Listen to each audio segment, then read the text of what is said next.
സുരാധിപദേ ജയ നാരായണ ജയ പുരുഷോത്തമ.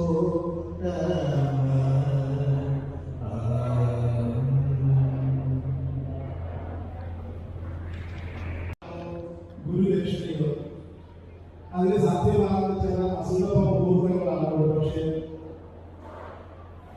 ഷഷ്ടിപൂർത്തി, സപ്തതി, അജീതി, നവതി എന്നൊക്കെ പറയുന്നത് എന്റെ ആചാര സംബന്ധിച്ചിടത്തോളം സപ്തതിക്കും അജീതിക്കും ഇടയിലുള്ള ഒരു ഘട്ടം നമ്മുടെ കുറച്ച് ശിഷ്യന്മാർ തെരഞ്ഞെടുത്തിരിക്കുകയാണ്. ആ ഒരു ഘട്ടം ആണ് രമ്യം 75 എന്ന പേരിൽ നാമകരണം ചെയ്തുകൊണ്ട് ഏറ്റവും വർണ്ണാഭമായ ഒരു മുഹൂർത്തത്തിലേക്ക് എത്തിച്ചേരണം എന്നുള്ള താല്പര്യത്തിന്റെ ഭാഗമായതിന്റെ പ്രാഥമികമായ പ്രവർത്തനങ്ങളൊക്കെ ആസൂത്രണം ചെയ്ത് വിഭാവനം ചെയ്തത്. അതിന്റെ ഭാഗമായിട്ട് നമ്മൾ ആലോചിക്കുമ്പോഴാണ് ആശാന്റെ നാട് എന്നുള്ള കേന്ദ്രം നമ്മളെ തിരഞ്ഞെടുത്തത്. ആശാനും നാടുമായിട്ടുള്ള അഭേദ്യമായ അല്ലെങ്കിൽ സുന്ദരമായ അനിർവചനീയമായ ഒരു ആത്മബന്ധം നമ്മൾ മുതലെടുക്കുകയാണ്. നാട്ടിലേക്ക് എത്തിച്ചേർന്ന് ആശാന്റെ തന്നെ കേരള കലാലയത്തിൽ വെച്ച് അതിന്റെ ഒരു ആലോചന സംഘാടന സമിതി എന്ന പേരിൽ തീരുമാനിക്കപ്പെട്ട് അതിലേക്ക് നാട് ഒഴുകിയെത്തി. നാടിന്റെ പ്രതിനിധികൾ ആവേശപൂർവ്വം ഒപ്പം തോൽപ്പാവക്കൂത്ത് എന്ന കലയിലൂടെ അതിന്റെ പ്രചാരകരും ആചാര്യനുമായിട്ടുള്ള പത്മശ്രീ രാമേന്ദ്ര പുലവായി ഈ രണ്ട് മഹൽ വ്യക്തികളാണ് നമ്മുടെ വിദ്യാഭ്യാസം പരിപാടിയുടെ ഔപചാരികമായ ഉദ്ഘാടനം നിർവഹിക്കുന്നത്.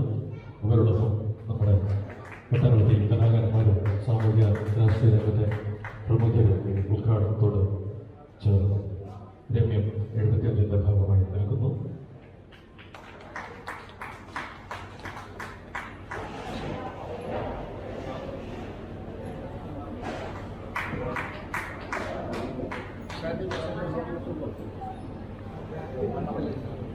Бради.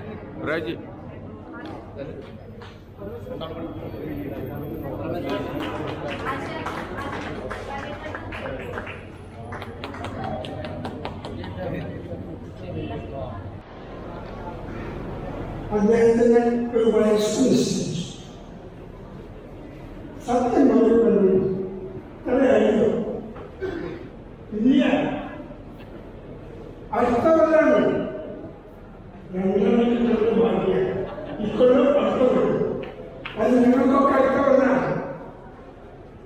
എനിക്ക് കൊല്ലം നിങ്ങൾക്ക് അടുത്ത കൊല്ലം.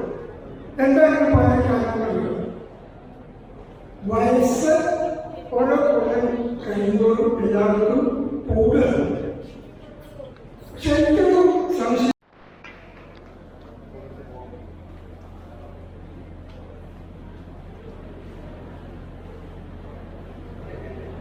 നല്ലൊരു കൈയ്യിൽ പ്രതീക്ഷിക്കുന്നുണ്ട്.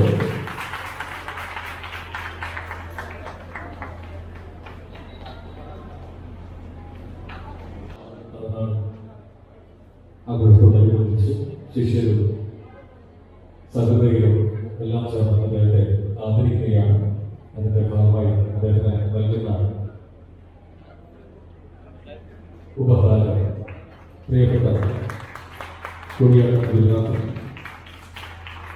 പത്മശ്രീ കലാമണ്ഡലം ശിവനമ്പൂതിരി അവിടെ നൽകുന്നത്.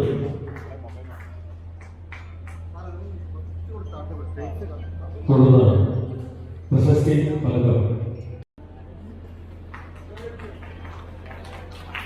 സദസ്സിൽ നിരവധി ഭോജനം സഹകരിച്ചത് കൈയ്യടി ചോദിച്ചു വാങ്ങുന്നത്